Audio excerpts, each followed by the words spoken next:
are now listening to Afro Curators, the podcast, where we highlight creatives, influencers, and culture shifters of African descent. They all have three things in common. They are embracing their culture, they pursue their purpose, and they curate their own legacy. I'm your host, Sky Dahan. Now let's dig into the story. Hi, my name is Paakow Essandoh, and I am so excited to be in the Afro Curators guest chair. Paakow is the founder and CEO of MIZIZI, meaning roots in Swahili. It is the official lifestyle brand for the African diaspora. His work seeks to address African cultural representation and connection amongst members of the vast diaspora. Paakow launched MIZIZI at the age of 20 while a student at the University of South Florida. Since its launch in 2015, the line has grown into a coveted streetwear brand with a cult following across the globe. A frequent speaker on topics of entrepreneurship and Afropolitanism, Paakow has been featured on platforms such as Forbes and Vogue and has lectured at Ivy League universities across the U.S. as well as held entrepreneurial workshops worldwide from United Kingdom to South Africa. I'm so excited for y'all to hear his story. I am so excited, Paakow, to have you in the Afro Curators guest chair. I have been following your brand now for some time, and you're really killing it. And I can't wait to introduce who you are, tell your story a little bit through this podcast, and have you kind of put MIZIZI, your business, on Front Street here for everyone who's listening in to support your brand. So before we dive into all of that, I'd love for you to just take some time, tell us about yourself and who you are. By all means, and thank you again for inviting me and having me out here speaking on the Afro Curators podcast. I'm excited to see how this conversation goes. So my name is Paakow Essandoh. I am 25 years old. I am Ghanaian American, and I am the chief and founder of MIZIZI International. I was born in Brooklyn, New York. I spent a lot of my childhood between Columbus, Ohio, and Dallas, Texas was where I was pretty much raised. I went to school at the University of South Florida in Tampa for college. And then Go Bulls. After I graduated, I moved back home, and now I'm running MIZIZI out of our garage and running it out of our family home business. Oh my goodness. So I can't wait to dive into MIZIZI. I also love that you are a fellow USF grad. Shout outs to University of South Florida and Tampa. We also had someone else on the podcast who's also a fellow USF grad, Nigerian American, killing it. So clearly USF is dropping some really awesome talent. So I'd love to dive in a little bit. You said your family was from Ghana. So tell me a little bit more about growing up Ghanaian. It was an interesting experience growing up Ghanaian and being in a very Caucasian community, in a very white community. Columbus, Ohio. I went to New Albany Elementary. I was one of the few Black kids in most of my classes every year. Mm-hmm. And if I'm being transparent, I shunned my African culture as much as I could and tried to assimilate with all the little white boys and white girls and just tried to fit in whenever I was younger. It wasn't until I got into middle school, when I moved out here to Texas, was whenever I started really appreciating my Blackness and everything my culture has to offer and realizing that it's something to be embraced, not for me to run away from. Wow. I love your authenticity, and be completely frank and transparent, because I think you will be speaking to people who probably went through something similar as you. And so I kind of want to backtrack a little bit. Tell me why you felt like you weren't as connected to your culture. What about it pushed you to shun it or not fully embrace it? I never wanted to learn the language. I hated eating the food. I hated going to African parties growing up. It was just very different from a lot of the white culture that I had grown up in close proximity to. Yeah. I think I was just too young to truly understand who I am as a person and how all these different things contribute to my identity and how they should be embraced rather than me running away from. Yeah. And, like I said before, I personally know people in my network who were I don't want to eat any more jollof rice. I don't want to go to another party. If they went to the party, they was in the car listening to music. I just wanted to eat pizza and feel like I was normal, whatever normal might be. I know. And I'm sure you had probably friends coming to the house. Your family was do you guys want, African food? And you're probably no, we want pizza. My friends eat pizza. I used to hate going to school smelling like African food. Like, I used to hate it. Like, it's not like people were pointing it out or anything, but you know when you could just smell it on your clothes. You know, it's Yeah. just like The smell of fried plantain, for sure, like it sticks to you. Yeah. I think, again, like, thank you for that honesty, because I think that's a part of your story and people need to hear that. For anyone who probably had a similar experience or who might be going through it right now, they're just like, look, I wasn't born there. I just don't get it. Like, I appreciate it, but it's just not my vibe. And so I'm interested to know, though, have you ever been to Ghana? I went whenever I was a little kid. Yeah. Outside of that, I haven't been since some of the last holidays I was trying to get out there for, but things just didn't fall in my favor. Yeah. And I'm not even sure if this year I'll be able to go, you know? I do plan on going back at some point in time, but I just have no idea when. And I think that's okay, because Lord willing, there's plenty of time for you to go back, because I think what you're working on is incredible. And I think going back to the continent and showing your entrepreneurship in the continent, and just knowing that you are literally contributing to the pride, right, of what people wear, and it's completely representing the continent, is like super important. So for those who have no idea what I'm talking about, what I'm referring to, I would love for you to kind of tell us a little bit more about what you do as a creative and about your brand, MIZIZI. So MIZIZI is the official streetwear brand for the African diaspora. I really love that. I just love it. MIZIZI means roots in Swahili, and we make jerseys representing all the different vast Black countries and cultures all across the world. Our ethos is celebration and connection, and we're trying to make sure that we're authentically representing all the Black cultures that are connected to us all. I read in a few articles that you started this while you were an undergrad. So I would love for you to just tell us your conception story. You know, where did the idea come from? Who was involved? How did it first start? You know, I'd love to hear that story. Okay, I could definitely give you the long story. Whenever I first went to Tampa, it was a huge culture shock for me. Even coming from Texas to Florida, I had never had experienced Caribbean culture, and I didn't have any family or friends in Florida whatsoever. So being out there, I was just extremely lonely. I couldn't make friends, and like I would try to go out to all the different type of Black organizations, whether it be CCE or ASA, and I just didn't make friends like that. Like, people look the same as me, but at the end of the day, like, there was still that disconnect that was there. Yeah. I ran into one kid who was from Kenya, and his name is George. He ended up becoming one of my closest friends out there. He used to wear just like the flyest stuff to the dining halls, to fresh foods on campus. He just really inspired me to just work on something and to work on a project to where, like, okay, this is something that I can use to actually make friends and make some connections. So MIZIZI was supposed to be originally everything from head to toe. It was supposed to be hats, shirts, pants, shorts, all that. And after that freshman year at USF, I ended up taking the idea and trying to find a manufacturer in New York. Whenever I was out there, and keep in mind, like, because I was so lonely in Tampa, I wanted to be able to make MIZIZI remote. I didn't want to have to stay in Tampa or have to stay in one place in order to run the business. So I was trying to find a manufacturer that do everything from start to finish, from product ideation and design all the way to distribution and logistics and like holding the jerseys and shipping them out to people. Yeah. Everybody that I found told me that I was trying to do too much and that they would have to charge me an incredible amount in order for me to get started. And it wasn't feasible. So from there, I was like, okay, out of all these products that I am trying to launch, what is the one product that does have like the highest probability of securing the bag, right? Which one will actually sell? And that's whenever like the baseball jersey trend was going on. So literally every retailer's had baseball jerseys. They were in your face. And I was just like, okay, well, I've never seen African baseball jerseys. So like, let me run with this and see where I can take it. So from there, I actually ended up taking time off of school. I went back to Dallas for a semester. This is supposed to be my fall sophomore semester. Mm-hmm. I came back home. I originally had gone to USF to become a pharmacist. I was getting my degree in biomedical sciences. So I had already had my pharm tech certification whenever I came back home. So I worked as a pharmacy tech as well as a server just to make some money and figure out like, okay, since Tampa isn't what you had originally expected it to be, what's next, Paakow? Are you going to go back? Do you want to go back to school? Do you want to go somewhere to a different school? And I was just trying to take some time to figure myself out. Throughout this entire time, I was using that money that I was making to actually put it back into MIZIZI. And I realized while working at the pharmacy that I didn't want to go back to school just to end up in the same position that I'm already doing now, working in a pharmacy. And no knock to the profession. So you took a semester off, because I really want to emphasize this. So you went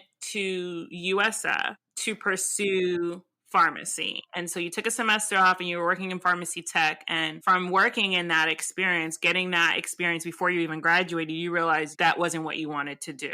Am I saying that correctly? You're saying it correctly, like as precise as possible. It was such a draining environment. Depending on your store and your store location, of course, it can be very high stress and intense in short bursts. You'll find yourselves having like a lot of short rushes of customers who just want their medicines then and there. They don't care about you. They're just in pain and you have the solution for them, right? So when it's not, that's whenever they get real fussy and real fed up. And I just, it was a lot. And like the days that sometimes you had like a substitute, like a floater pharmacist working, and they just weren't used to the flow of your store because they got overwhelmed. Then you would get backed up and then it would back everybody else up. Retail pharmacy was not the place where I wanted to be. It was like, I can't keep doing this. I'd only been working there for 3 months from out of the semester I took off. And I was just like, all right, like I'm not coming back. I can't. So in those 3 months, though, were like critical, though, for you because you were on the track to become a pharmacist. And so you could have said, what if, could have, should have, would have, if you didn't have that experience within those 3 months to realize that, like, I don't feel like I'm tapping into my purpose. The vibe just isn't right for me as a person that I can see myself doing this for the rest of my life. Like, that was a very pivotal experience. That was an experience that was really important, right? Like, let me be authentic in myself because that didn't come out right. But really in that experience, you really determined that that wasn't your best fit. So after you realized that that wasn't it, then what happened? So I tried to find other schools that would throw me money or like I could go to that would transfer my credits, but it just wasn't looking like it was feasible for me. So I ended up going back to Tampa that spring semester. And this was whenever I went through like a really rocky stage of college to where like I was out surfing. After freshman year, everybody had found their groups of friends to where they would all room together, have their apartments together and stuff. So I felt really left out. And it was just a lot. Like my grades started slipping. I was just still alone and didn't have anybody that I could really have too much trust in while I was out there. Shout out to the homies that did let me stay with them, that looked out for me. Not to negate anything that like the close friends I did make out there. So after that spring semester, I had a friend that I grew up with who ended up going to UCF in Orlando. In like early May, I was like, all right, I'm out. Like I'm going to Orlando. I just need a change of pace, change of environment. So I went to Orlando. And like all throughout this time, I had been trying to further develop the idea of MIZIZI, trying to figure out like, okay, if I'm focusing on African jerseys, then what countries do I need to target in the beginning to make the biggest noise? Which countries have the biggest populations within the United States? And how do I reach those communities? And I put together this whole 50-page business plan. Tried to find another manufacturer. How many pages? 50 pages. Tell me what was included in that. Like, I'm interested to know that. Anyone else who's listening now is like probably sucked in, is like, where I want to know what's happening. If I'm listening, I want to start a business. A 50-page business plan sounds a bit intimidating. So like, can you break it down a little bit? What was included in that? Why was it so robust? What did that include? Interested to know that. I had a friend that did a group project to where like her and a few other friends had to create a business plan for a made up product. And like this was their semester project. So I took the template that they had and it was pretty much like explaining who you are, what you want the brand to be, who you're trying to target. I went into depth about each of the designs. I chose 6 countries to start with, and then a 7th design that was inclusive for everybody and went into depth about each of the designs. I put in research about the sizes of these populations of these communities and where they're located at and like the cities that they're the most located at. I found out which influencers that these people are following and talking about and like just different online groups that I could use to actually reach. Because like the first jerseys that I started with was Ghana, Nigeria, Ethiopia, Kenya, Egypt, and then the Black Africa jersey that was for everybody. So I was figuring out like, okay, who are the most popular people that are from these respective countries and how do I reach them? I had put it all together. I had tried to name all these reasons as to why I thought MIZIZI was a product that was needed. I had sent the pitch out to most African clothing brands that I could find that are out here in the States, in Canada, in Europe. How did you find them? Just going through Instagram, and you kind of go down the spiral, right? Because everybody is connected in some shape or form. So once you one brand, you're able to find who they follow or who follows them, and like suggested brands that are close to them, and like just bouncing around from one to another, going through their followers and then asking for suggestions. All to the point to where like I wasn't necessarily compiling a list, but I was just going through and figuring out like, okay, let me send the pitch deck to them. Let me send the pitch deck to them. Let me send the pitch deck to them. Everybody told me no. Everybody, they either rejected the idea, they said it was cool, or that they had enough on their plate that they were doing at the moment, and they weren't ready to add more onto it. And I do think that I was kind of trying to charge a bit much because I was trying to license designs and get paid off royalties.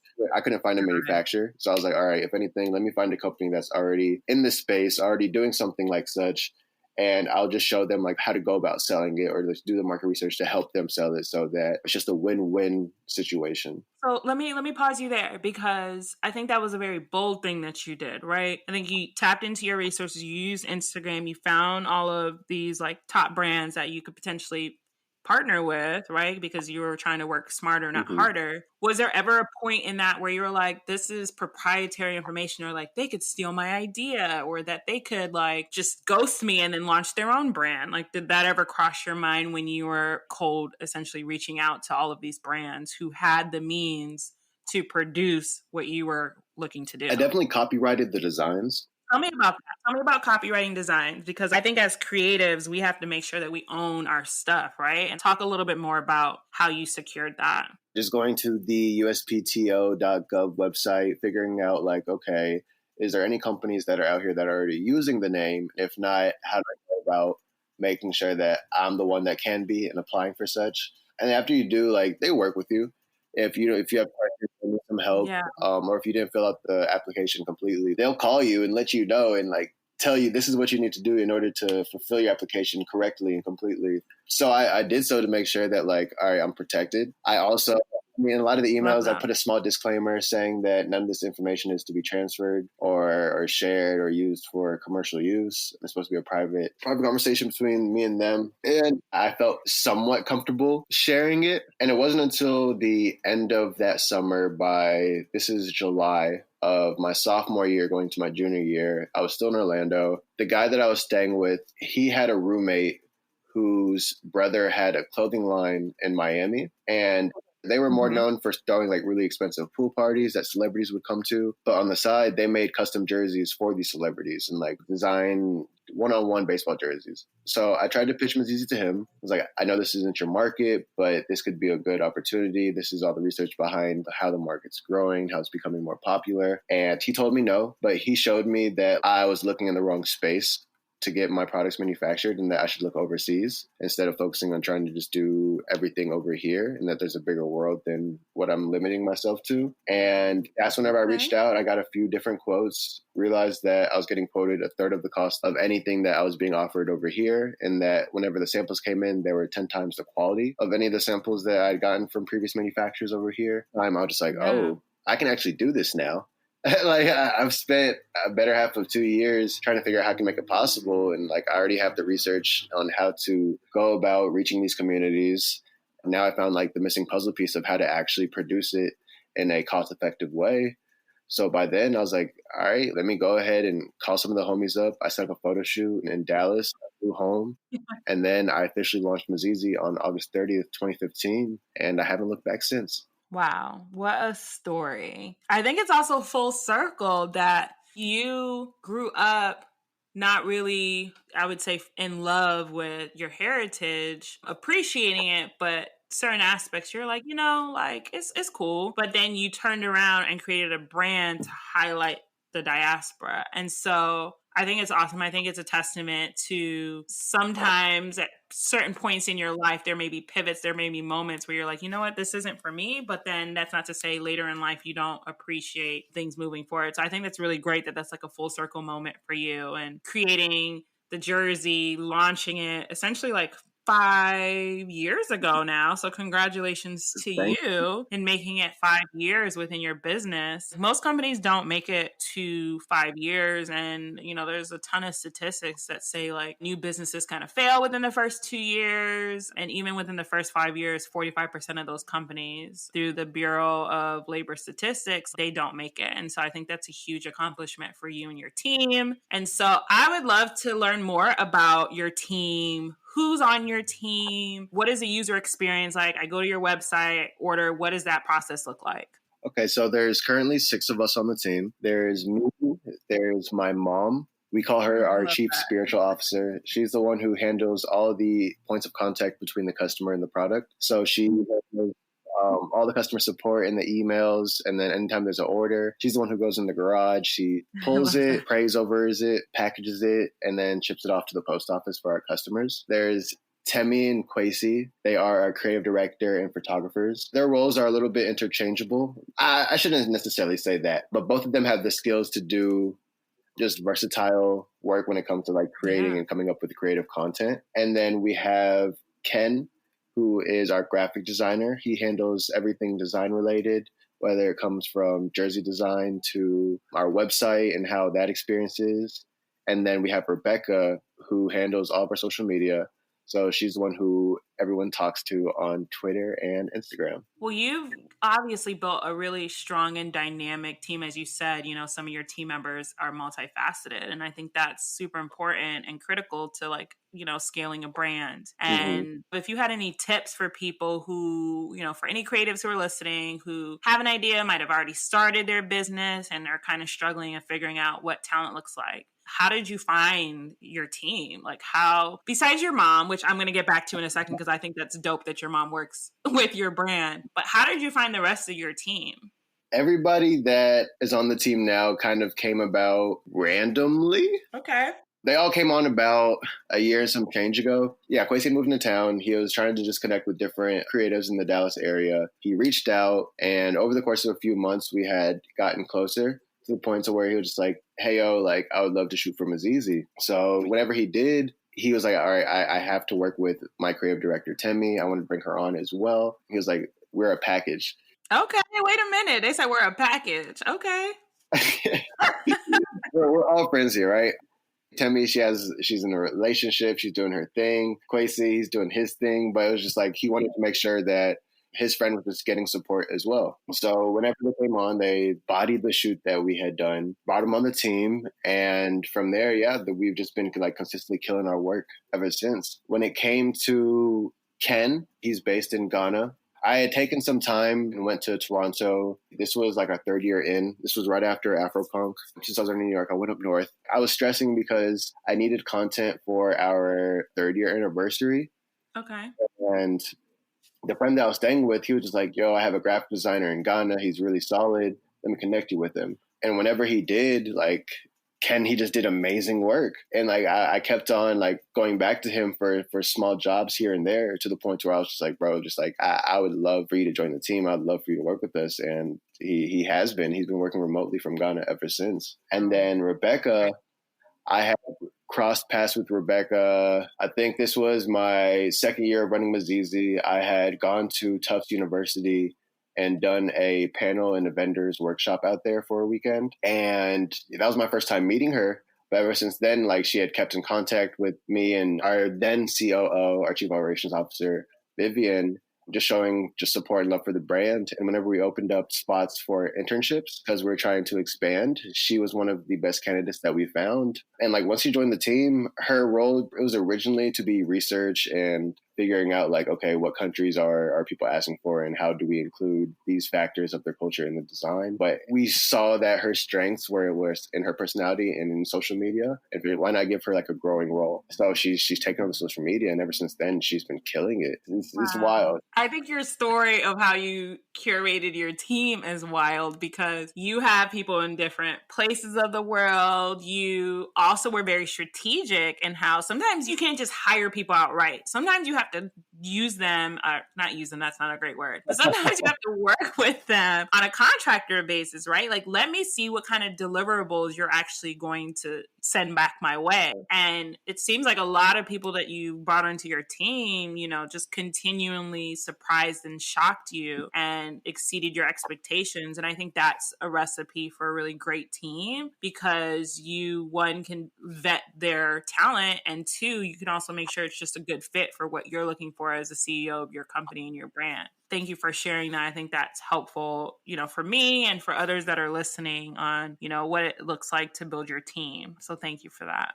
I've always been a little bit hesitant when it came to trusting people with MIZIZI and just allowing it to grow in their hands. But once people show really committed and that they truly care and that they want to pour love into something as much as you do, that's like, all right, okay, I'm trusting you. People will really surprise you when you do actually put your trust in them and it's in a good place, and they do show you this is what happens whenever you do. So it took a little bit for me to get comfortable, but as MIZIZI grows and as I gain more experience with working with more people, these are the qualities that I see in people that, like you said, you kind of have to vet people and make sure that they're a good fit for the team. But when they are, they just show out and ball out. But what does that do for you as a CEO and a founder and a creative, that you have people on your team that you can trust, that you intentionally made sure that they were a great fit and you had to let go a little bit? But how does that make you feel as a founder that you have those type of people on your team? Really, really proud, if I'm being honest. Yeah. It's cool to see how everybody has grown in their respective roles, how just the chemistry has gotten better as the experience that we've had. It's just cool. It's like leading a team full of leaders, right? Everybody, they're good at what they do. So it's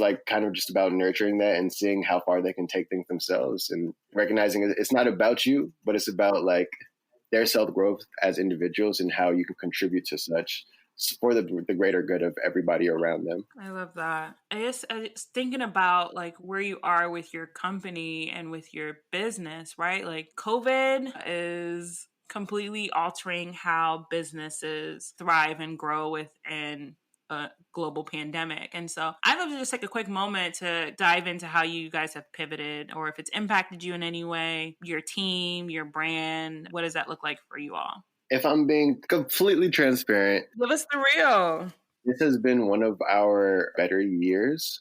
I think in the beginning of COVID, in the beginning of the year, since our manufacturing was done in Asia, a lot of our production has stopped. We weren't able to restock. We weren't able to release any new products. And a lot of it was just now what?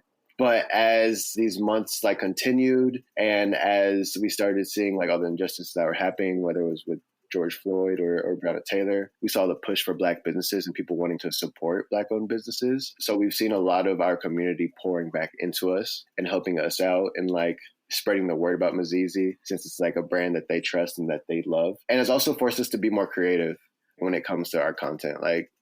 If people were overwhelmed with the amount of content they had before, it's even crazier. It's 10 times now.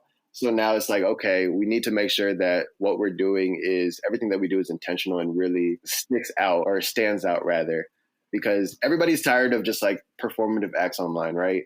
And now it's all about how can you actually be effective in your communities? What can you actually be doing versus just trying to be performative online and look like you care? People want to know that you actually do care. And that's what Corona has taught me and showed me.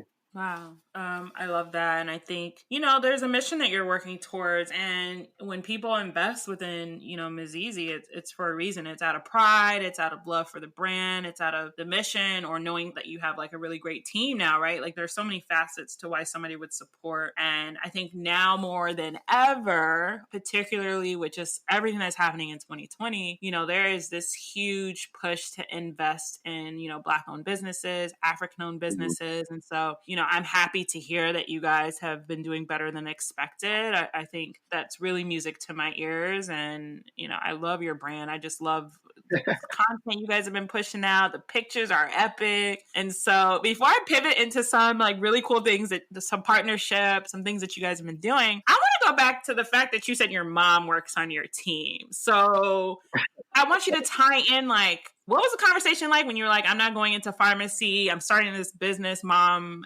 how can you help? I just want to know how that happened. That's interesting. My mom, she has never been, I always say she's never been the typical African parent. She has always been very allowing of me to bump my head and figure out who Paakow is and figure out my identity and what I want to do. So although she would have preferred me to finish school and finish getting the degree, she was always still sending me money. She was sending me like money for food, even though she knew that I was spending it on MIZIZI and trying to further designs or get samples in. She's always just been like in the background, just showing love from afar, from the sidelines, because we used to bump heads. And she was one of the first people that I took that business plan to for MIZIZI and tried to pitch it to and try to get money from, but she was just like, no. But she's still always, like I said, she's always loved or shown her love and support from afar. And then whenever she saw over the course of that 2 years how I was sticking with it and how that I had developed something that was like a thorough plan, because she's my angel investor. She was the one who pulled out her stocks. Okay, Mom. Here's your angel. Let's marinate on that. So I would love for you to explain what an angel investor is, but the fact that your mom decided to invest in your business financially, not just saying good job, son, like pat on the back, like she became an angel investor, like that speaks volumes to her love and support for you and her belief that this was a very viable business, right? When you use terms like angel investor. So tell us what an angel investor is, and then tell us, how she then transitioned to a team member. So in layman's terms, an angel investor is somebody who invests in a business that may not be started up yet or have proof of sale or concept. It's somebody who's literally just giving you capital in order for you to start and seeing where you can go in exchange for some equity or just some kind of investment within the company. She was the one who was like, okay, you want to get this started.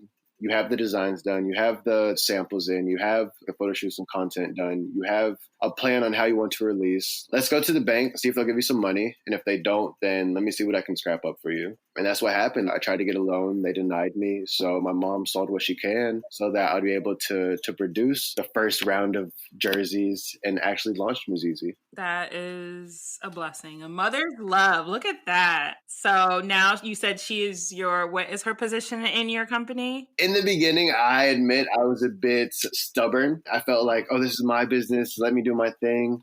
Even though I took her money and it's her business too. But I think I was being driven by a lot of pride and ego in the beginning. And then by the time that I moved home and after I graduated, so my mom, she was working at this company that I was like picking her up and dropping her off at work every day. And every time that she would go into work, she would literally leave. And like whenever I picked her up to go home, just stressed out, crying, and just like overworked. And it got to the point to where the people at her job were bullying her. She's an older Black woman, right? African woman at that. So she didn't have any friends at her job, and like they had kind of ostracized her, if that's the correct word. She came down to the parking garage just crying one day. I'm like, Mom, like you've lived too much life to just still be taking bullshit from people. And I told her, I was like, just quit. Like we'll figure something out, but there's no need for you at your age to be working yourself to death, to be stressing over people who don't care about you.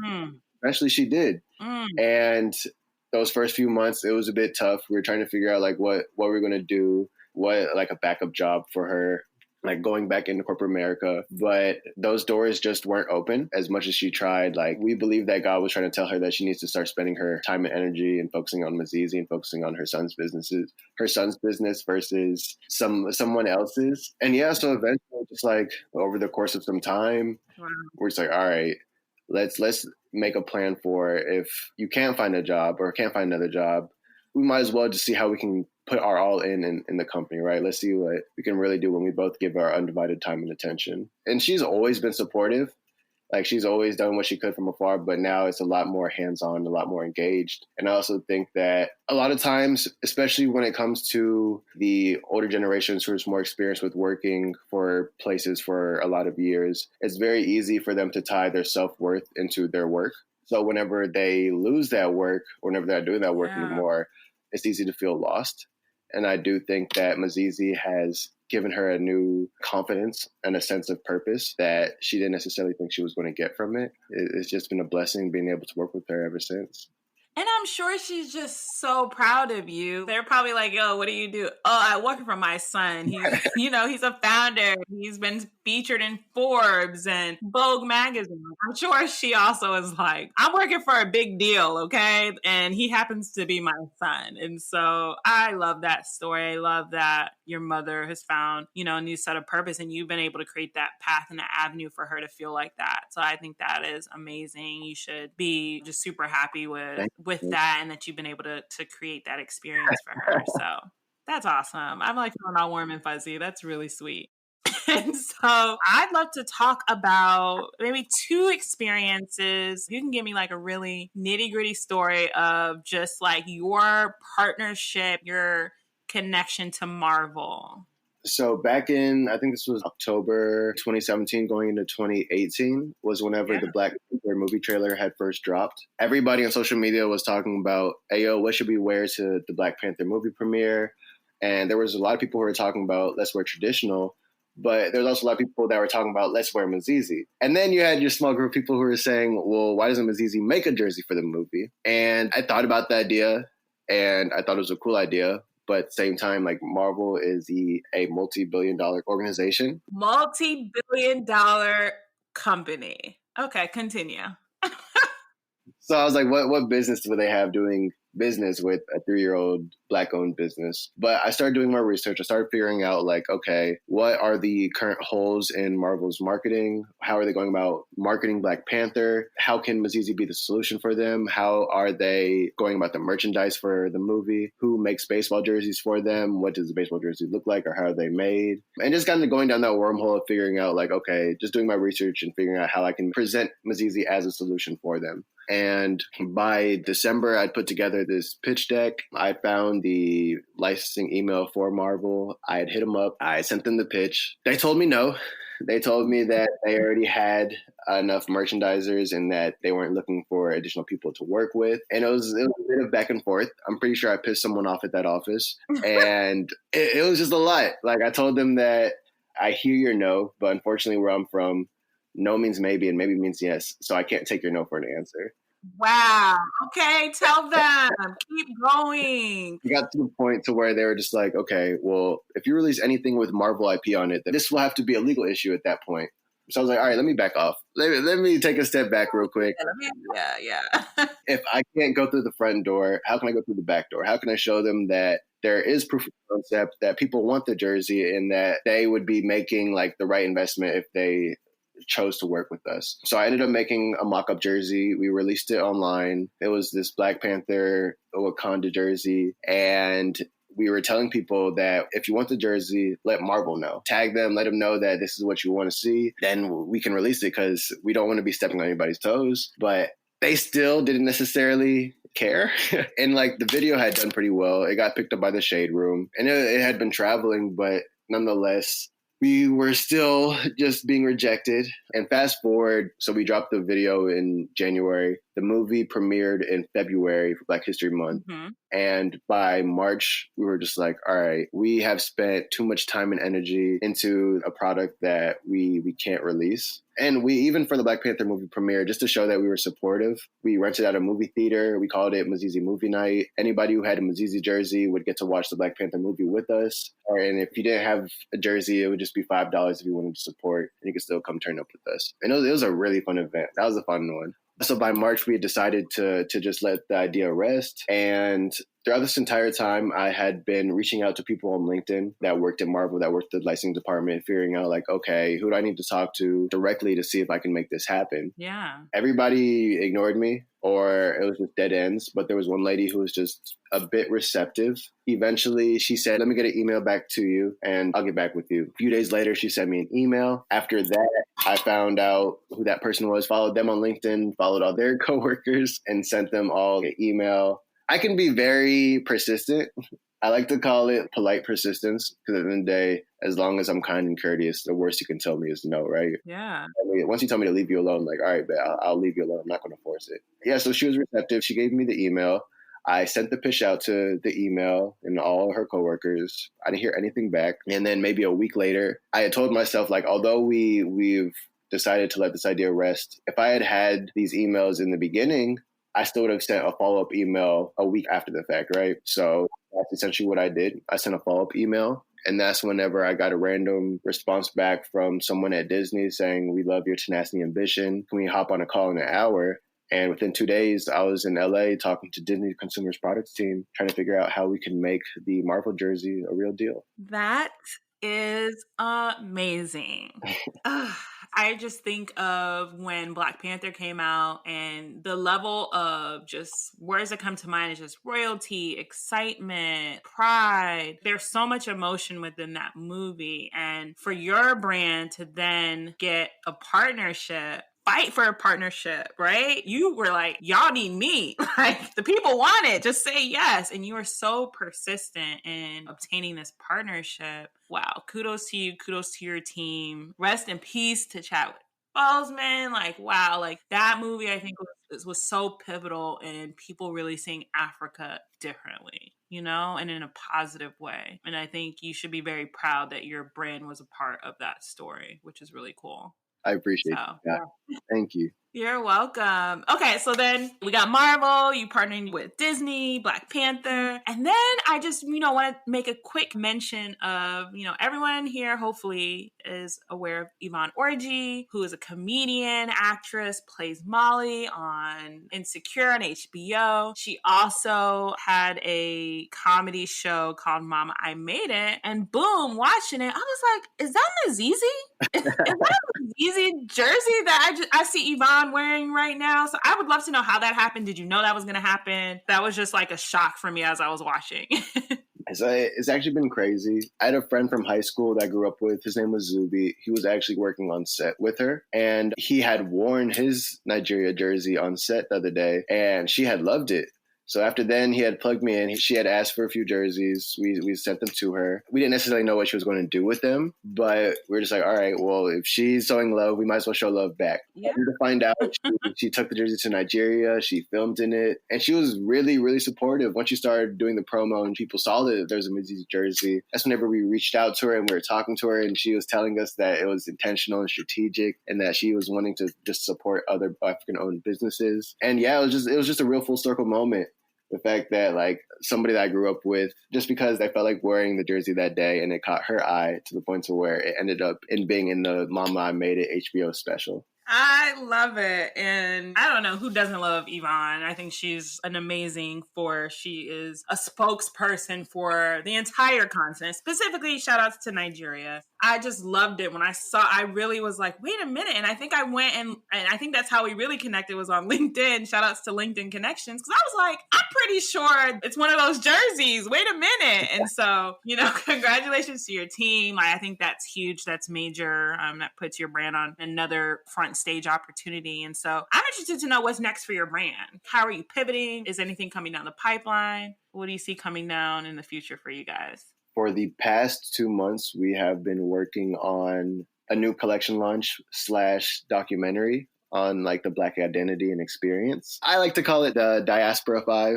I don't know if that's necessarily going to be the name that we launch, but it's going to be a collection for Black Americans, Afro-Latinx, Caribbeans, Africans, and then we're going to have a limited edition MIZIZI jersey. We've been really putting in a lot of work, and it's been a real group effort as to how the idea even came to be, from Rebecca bringing it up to Temi running with it, Ken designing it, Kwesi really just bringing it to life with pictures and the photos. So that's going to be our next major launch.